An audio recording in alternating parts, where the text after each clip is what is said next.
In this video, I'm going to try to convince you in a dialectic way that dialogic communication is also needed in our repertoire, okay? So that's kind of ironic, right? But I'm going to start with this idea of what is dialectic? What is that thing we call dialectic communication?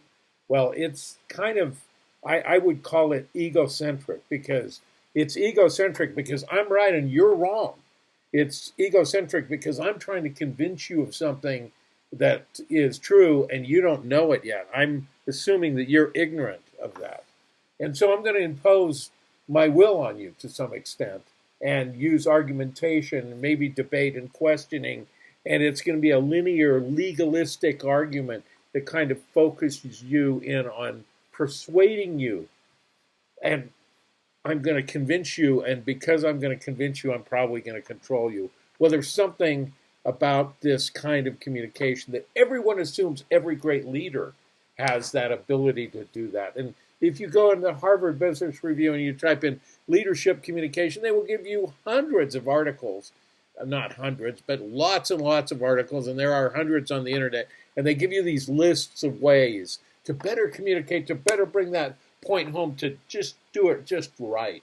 And I teach those sometimes all the time. I do that all the time. I mean, when I'm teaching you, when I'm asking you to write this essay, I'm asking you to write a persuasive essay with an argument, with warrants, with claims, with things that line up so that you can be a persuasive communicator and do it just right.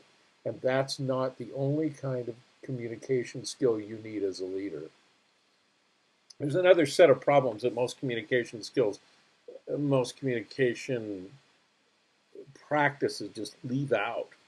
Most communication books leave out, and those are dialogic communication skills. And we're talking about those in this lesson, but if you want to find the third way, not your way, not my way, but a third way that we can have together in a different culture, if you want to find a way that we are creative and problem solve and discover things that we otherwise wouldn't know, then you have to have dialogic communication. And that's kind of nonlinear. It's not from A to B, but things kind of float around and you go in and out of confusion and anger sometimes. Emotions vary a little bit. It's multicultural in the sense that every culture I know of has a dialogic way of doing something, of figuring something out.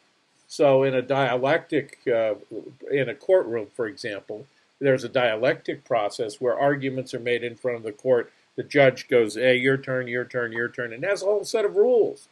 And then the dialogic comes in when the jury goes out of the room and has to figure out what it all means.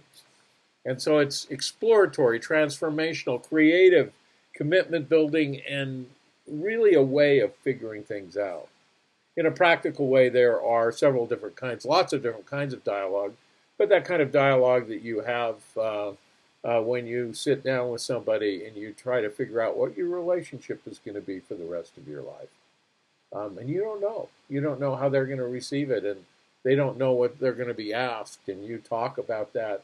And it can be wonderful, and it can be terribly devastating, and it certainly involves a lot of risk.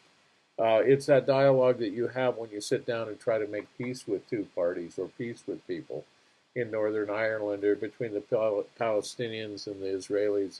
All of those are ways where dialogue is needed, where it's essential.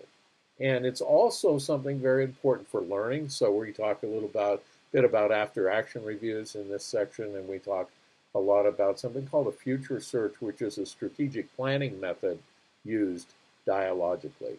So dialogue is that discovery way of communication, that creative way of communication, and dialectic is that persuasive way, and good leaders have both.